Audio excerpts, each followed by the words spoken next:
Hello dear friends, আশা করি ভালো আছেন সবাই। আজকের এই ক্লাসে আমরা এক মেথডেই অনেকগুলো গাণিতিক সমস্যার সমাধান করা শিখব। তাই আজকের এই ক্লাসটি অবশ্যই শুরু থেকে শেষ পর্যন্ত দেখবেন। এই যে দেখতে পাচ্ছেন, এই গাণিতিক সমস্যাটি 16তম বেসরকারি শিক্ষক নিবন্ধন স্কুল ও সমপর্যায় 2019-এর পরীক্ষায় এসেছিল। এই যে গাণিতিক সমস্যাটি, এটি বিপিএসসি এর জুনিয়র ইনস্ট্রাক্টর 2023 এবং সরকারি মাধ্যমিক বিদ্যালয় সহকারী শিক্ষক 2019-এর নিয়োগ পরীক্ষায় এসেছিল। তারপর এখানে দেখেন, এই যে গাণিতিক সমস্যাটি, এটি বিভিন্ন মন্ত্রণালয়ের 3য় শ্রেণীর কর্মচারী 2018 এর নিয়োগ পরীক্ষায় এসেছিল। এই গাণিতিক সমস্যাটি বিপিএসসি এর ব্যক্তিগত কর্মকর্তা 2024 এর নিয়োগ পরীক্ষায় এসেছিল। এবং এই গাণিতিক সমস্যাটি বাংলাদেশ সুপ্রিম কোর্টের প্রোটোকল অফিসার 2023 এবং ডাক অধিদপ্তর 2018 এর নিয়োগ পরীক্ষায় এসেছিল। এছাড়াও এই ধরনের গাণিতিক সমস্যা আরও অনেক চাকরি পরীক্ষায় আসতে দেখা গিয়েছে।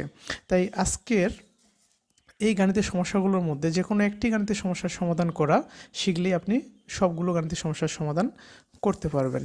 ঠিক আছে, তো চলুন প্রথমে আমরা এই গাণিতিক সমস্যাটার সমাধান নির্ণয় করা শিখি। এখানে দেখেন কি বলছে, x plus 1 divided x equal to 2 হলে x divided x square minus x plus 1 এর মান কত? এখানে 4টি অপশন দেওয়া রয়েছে। তাহলে যে রাশিটির মান দেওয়া রয়েছে সেটি হলো x plus 1 divided x equal to 2, আর যে রাশিটির মান আমরা নির্ণয় করব সেটি হলো x divided x square minus x plus 1। এই রাশিটির আমরা মান নির্ণয় করব, তাই তো।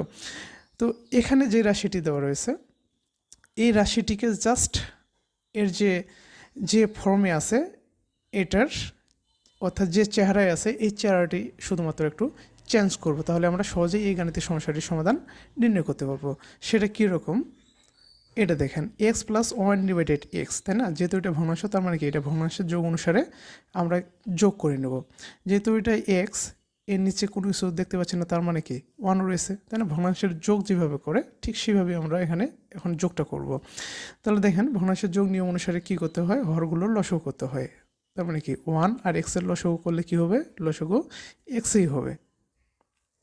তারপর এই যে লসাগুর যে ফলটা, সেটাকে কি করা হয়, ফলাফলটাকে কি হয়, হরগুলো দিয়ে ভাগ করতে হয়। তার মানে এক্সকে 1 দিয়ে ভাগ করলে কি হয়, এক্সই হয়। আর এই ভাগফলটা কি করতে হয়, লবের সাথে গুণ করতে হয়। তার মানে এক্স আর এক্স গুণ করলে কি হবে, এক্স স্কোয়ার হবে, তাই না?